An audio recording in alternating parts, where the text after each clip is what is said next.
Alléluia. Tous savaient juste qu'ici sont en contact avec Jésus, ils vont recevoir de lui. Seigneur, aie pitié de moi.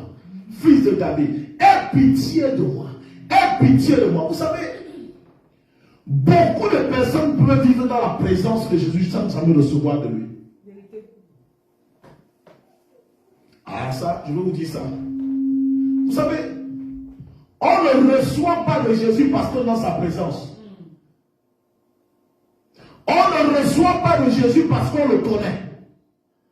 On ne reçoit pas de Jésus parce qu'on marche avec lui. Tu peux être dans une église pendant 100 ans, tu ne recevras jamais de Jésus. Ah. Avance, papa, avance. Parce que vous comprenez pourquoi beaucoup de personnes ne reçoivent pas à l'église. Beaucoup de personnes ne reçoivent pas la part de Dieu. Tout simplement parce que ces personnes ne crient pas. Amen. Comment? Avance, papa. Ne peut recevoir la part de Dieu que celui qui crie à Dieu. Amen. Amen. Je crie à toi. Oh, je crie à toi.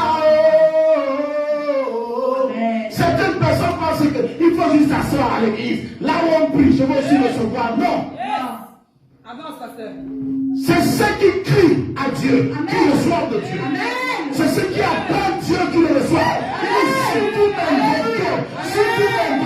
Si vous m'invoquez, si vous m'appelez. Amen, amen, amen, amen. Alléluia.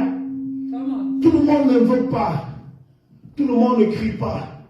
Beaucoup disent, non, je m'en vais aussi à l'église. On dit Amen, tu ne dis pas Amen. On dit Alléluia, tu ne dis pas Alléluia. On sait le message, tu ne scènes pas. Le pasteur est béni, tu ne scènes pas. Ça veut dire que tu ne crois même pas ce qu'il dit. Tu penses que parce que tu es là où il pleut, va pleuvoir sur toi. C'est pas pareil. C'est pas pareil. Ce n'est pas le verset qui dit qu'il fait pleuvoir sur les bons comme sur les méchants. Ce n'est pas cela ici. Ici, c'est celui qui crie. C'est d'ailleurs pour cela que la Bible met en exergue ces quelques personnes qui ont reçu. On dit qu'il était entouré d'une foule. Est-ce que dans cette foule, tout le monde a reçu? Ils étaient dans une foule. Est-ce que tout le monde a reçu dans la foule? Est-ce que tous ont reçu dans la foule? Non. Mais ceux qui ont reçu, c'est ceux qui étaient dans la foule et qui ont crié. Amen. C'est ceux qui étaient dans la foule et qui ont crié. Alléluia. Ceux qui n'ont pas crié n'ont pas reçu. Ceux qui n'ont pas crié étaient les spectateurs. Alléluia. Tu peux être là où Jésus se trouve. Tu seras spectateur. Spectateur de miracles. Est-ce que vous imaginez que le dernier miracle ici, lorsqu'il partait, c'était la fille du chef. La fille du soldat qui est venu le chercher. Amen. Amen. Est-ce que vous imaginez qu'on l'a enlevé du milieu d'une foule? Avance, papa, avance. On l'a enlevé du milieu d'une foule.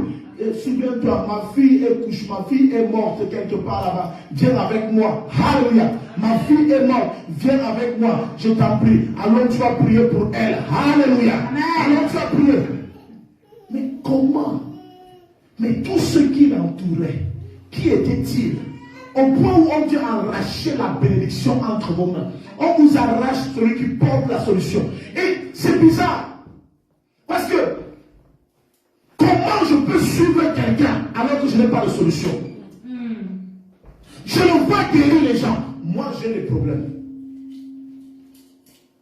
Est-ce qu'il est dit que Jésus ne pouvait guérir que les paralytiques?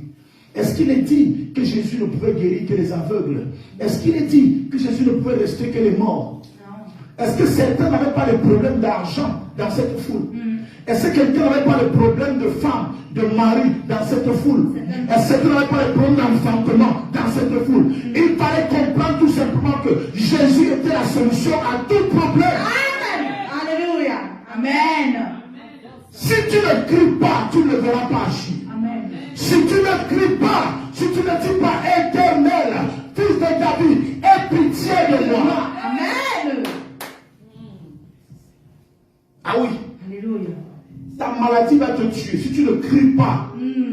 Si tu ne cries pas, à côté des hôpitaux, il y a des personnes qui sont malades.